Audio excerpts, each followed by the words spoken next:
Le PPACI se suicide et met le PDCI en danger. Dans la vie, là, si tu t'associes au diable, faut pas être étonné qu'un matin, le papa et la maman du diable vont s'inviter dans ta maison sans demander ton avis. C'est ce qui est devenu l'association PPACI, PDCI, qu'ils appellent le Front commun. Pour une fois, le PPACI aura été cohérent. Oui, cohérent dans son autodestruction. En décidant de boycotter les législatives, le parti de Nini Boudoumé vient de signer son propre acte de décès politique. Enfin, il assume jusqu'au bout sa logique du chaos, c'est-à-dire refuser tout, contester tout et surtout perdre tout. Hier, vous avez pu voir la voix d'un homme catatonique. Souvent, on s'amuse à vous donner quelques mots en français. Donc, vous tapez catatonique, vous allez me dire ce que ça signifie. Qui était sur les médias en train de dire d'avaler son propre caca. Parce qu'un homme indigne, c'est quelqu'un qui ne respecte pas lui-même sa propre parole. C'est quelqu'un qui n'a pas honte. Et Laurent Gbagbo est quelqu'un qui n'a pas honte. Dans son interview avec Alain Foucault, il n'y a même pas encore 2 semaines, c'est le même Laurent Gbagbo qui a dit qu'eux vont aller aux élections législatives. Hier, 6 novembre 2025, il est sorti qu'eux ne vont plus aller là-bas. Qu'eux ne vont plus aller aux élections législatives. Mais qu'est-ce qui a fait que l'homme qui n'a pas honte a changé de parole en moins de 2 semaines? Qu'est-ce qui a changé? Et est-ce que ce qu'il dit là, c'est vrai? Voilà comment quelqu'un qui est structuré mentalement réfléchit.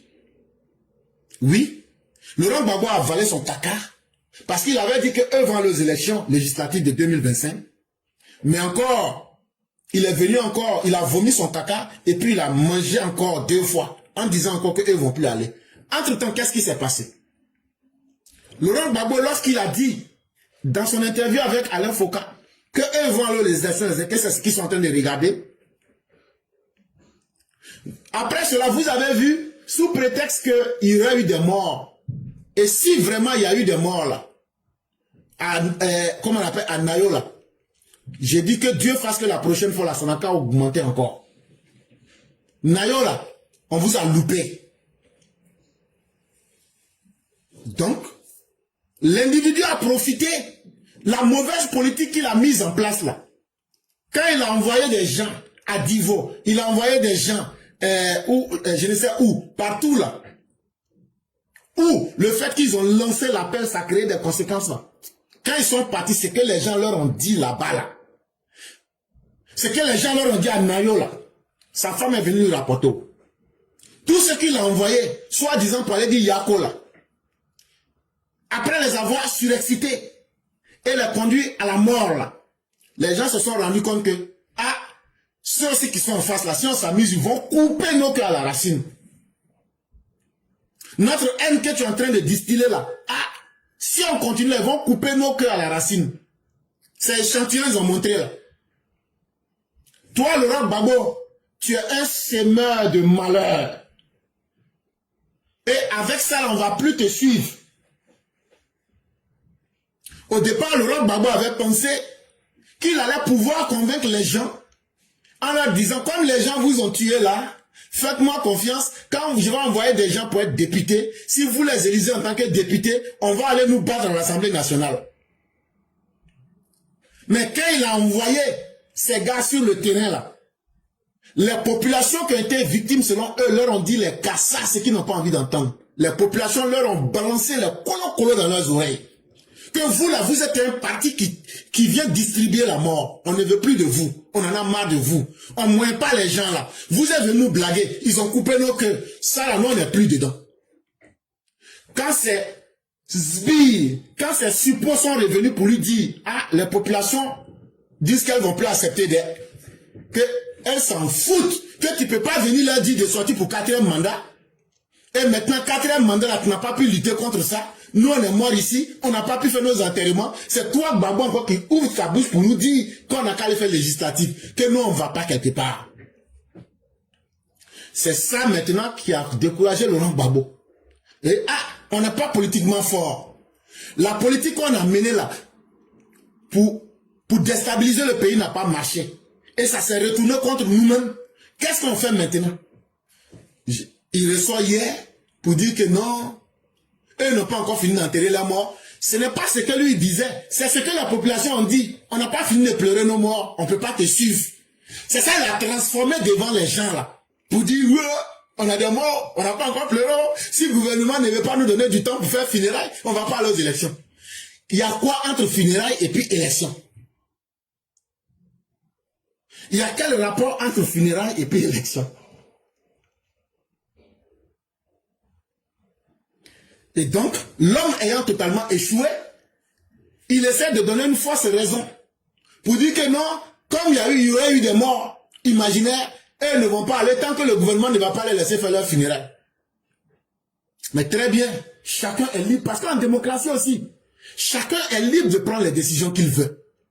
Et donc Laurent Gbagbo, un bon menteur et un manipulateur, il ne dit pas que ce sont les populations qui lui ont dit la vérité et que il ne peut pas assumer cela.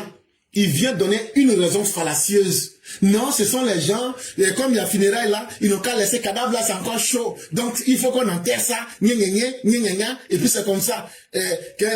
J'ai dit, oh, c'est bon, on a compris, c'est bon. Il ne faut pas participer. Nous, on ne veut même pas que tu participes. Mais est-ce que ce que Laurent Gbagbo a dit là, qu'ils ne vont pas participer là, est-ce que c'est la vérité? C'est faux. Comme les gens, leurs partisans, leur politique n'a pas marché, ils ont été désavoués. Laurent Gbagbo a demandé à ses partisans qui veulent être candidats, ils n'ont qu'à aller, ils n'ont qu'à se présenter en indépendant. Parce qu'ils n'ont pas envie de perdre le confort, ils n'ont pas envie de perdre. Et donc en réalité, ils vont partir en sous-marin. Et après, ils vont partir comme en indépendant.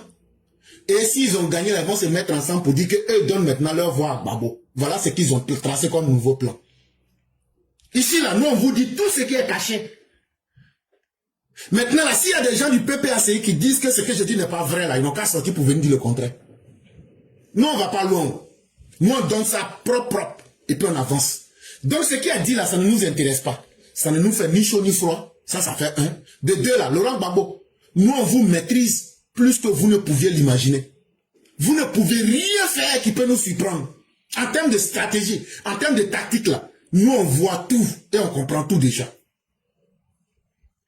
Depuis des semaines, les militants les plus radicaux de la galaxie bleu marine s'agitaient. Comment aller à des législatives alors qu'on a créé un ordre électoral? Bonne question. Et surtout, comment participer à une élection organisée par une CEI qu'on a passé des années à traiter d'institutions fantoches? Deuxième question. Les mêmes qui hier juraient ne jamais reconnaître cette commission se bousculaient pourtant pour aller chercher des tablettes de parrainage il y a quelques mois. Quelle contradiction! Quand tu décides de vivre dans les contradictions, c'est comme accepter d'aller à la table de Satan. Une fois que tu t'assois là, faut t'attendre à des malheurs que tu n'avais pas prévus. Aujourd'hui, comment aller expliquer aux militants qu'ils ont sacrifié inutilement? Comment aller expliquer que Alassane Ouattara là, on a échoué, 4e mandat là, j'ai dit je vais me battre là. Je n'ai pas réussi. Maintenant, je veux que vous me donnez vos voix pour que je parte travailler avec le président du 4e mandat. Comment ils vont aller dire ça aux populations quand vous avez conduit la population à la mort? Vous avez dit que la CEI là n'est pas bonne. On n'a pas changé Koulibaly Kibière. On n'a pas changé Kone Sourou. Vous allez encore pour aller subir une douche électorale. Les cadavres qui sont à la CEI, les morts qui ont voté pour 4e mandat là sont encore là. Vous n'avez pas pu tuer les morts là. Et vous voulez aller, comment vous allez gagner avec tous ces problèmes là? Donc voilà autant de questions. Et pour tout homme lucide qui a été frappé par le malheur que Laurent Gbagbo a servi à travers le pays, à travers leur front des hommes couchés, les partisans de l'opposition sont dans l'amertume la plus totale. Ils vivent de contradiction en contradiction. Et les gens même n'arrivent plus à comprendre ni Gbagbo, ni leur Front commun, ni le PDCI. Mais cette fois, la direction du PPACI a décidé de rester droit dans ses bottes. Résultat, le pari s'offre un magnifique tir dans la tempe. En refusant d'aller aux législatives, il abandonne des dizaines de sièges, des postes d'élus et surtout une manne financière qui accompagne la représentation nationale. Moins d'élus, moins d'argent, moins de visibilité, gel des financements sur l'argent public. Plus de désillusion. En somme, le PPACI s'installe dans une longue traversée du désert politique. Laurent Gbagbo lui semble avoir trouvé la porte de sortie idéale. Une retraite tranquille, comme il l'a lui-même annoncé, entouré de fidèles qui s'apprêtent à garder impuissants leur parti s'éteindre à petit feu. En réalité, Laurent Gbagbo aurait été une grande tromperie pour ceux qui avaient misé un temps soit peu en cet individu. Mais que les uns et les autres ne s'y méprennent pas. C'est la stratégie du volcan que Laurent Gbagbo est en train de pratiquer. Est-ce que vous ne voyez pas souvent le volcan? Quand il veut exploser fort, il devient très tranquille. Il joue le mort. Il se fait oublier. Il fait le contraire de ce qu'il a dit. Et un matin, vous attendez, boum, le volcan sort. Laurent Gbagbo pense qu'il peut nous endormir. Qu'il peut nous matagraboliser. Il peut jouer avec nos esprits. Lui ne va pas aller aux élections, mais je vous ai déjà donné son plan. En sous-marin, ils vont mobiliser beaucoup de personnes. Parce qu'en réalité, ils ne peuvent pas vivre sans argent. En réalité, s'ils n'ont pas de députés, c'est leur mort politique programmée. S'ils n'ont pas de députés, mais que Michel Gbagbo soit pour dire qu'il ne sera pas député, ou même qu'il ne sera pas candidat. En réalité, c'est faux. Vous allez les voir, ils vont tous participer. Donc ne vous laissez pas distraire par cela. S'il y a quelque chose qui manque à ces personnes aujourd'hui, c'est l'argent. Ensemble, le PPACI vous donne l'impression qu'il veut rentrer dans un désert politique. Mais c'est du trompe-œil. Que Gbagbo va prendre une retraite, c'est faux. Gbagbo est aujourd'hui en train de mesurer les avantages et les conséquences avant de s'engager. Mais de toutes les façons, les carottes sont déjà très cuites pour lui. Le PPACI va disparaître tout comme le PDCI. Parce que des gens qui s'auto-flagellent, quand vous partez chez les chiites, ils ont une tradition qu'on appelle la cérémonie de Karbala, quand l'imam Ali a été assassiné. Ça, c'est une longue histoire entre les musulmans. Peut-être qu'un jour, j'aurai l'occasion de vous raconter cela aussi. Avec les gens de Mouawiya et puis autres. Et donc, ils pratiquent la flagellation. Ça se fait beaucoup chez les chiites. Ils prennent des chicottes et puis ils se frappent et puis leur corps, là, ils blessent et puis le sang sort. C'est ça que le PDCI et puis le PPACI, c'est dans ça ils sont.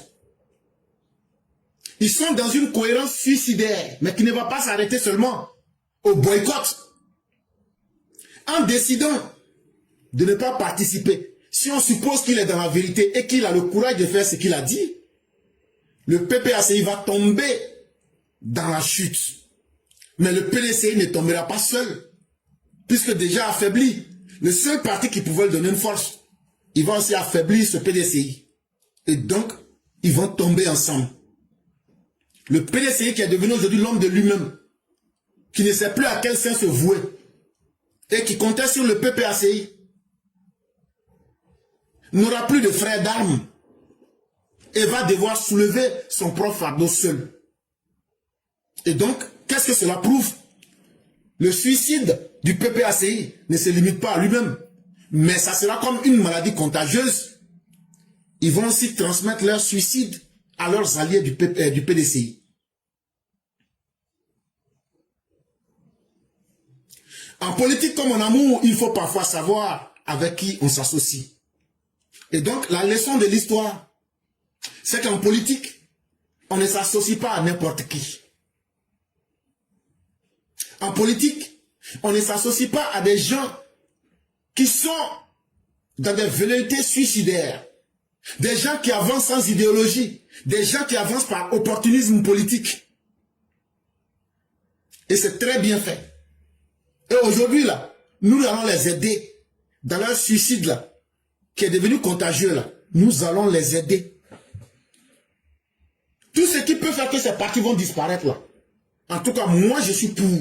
Parce que ces partis ne servent à plus rien en Côte d'Ivoire qu'à servir la haine, à servir le désordre et la violence sur les Ivoiriens. Le PDCI d'aujourd'hui et le PPACI, c'est des partis qui méritent d'être dissous ou de disparaître.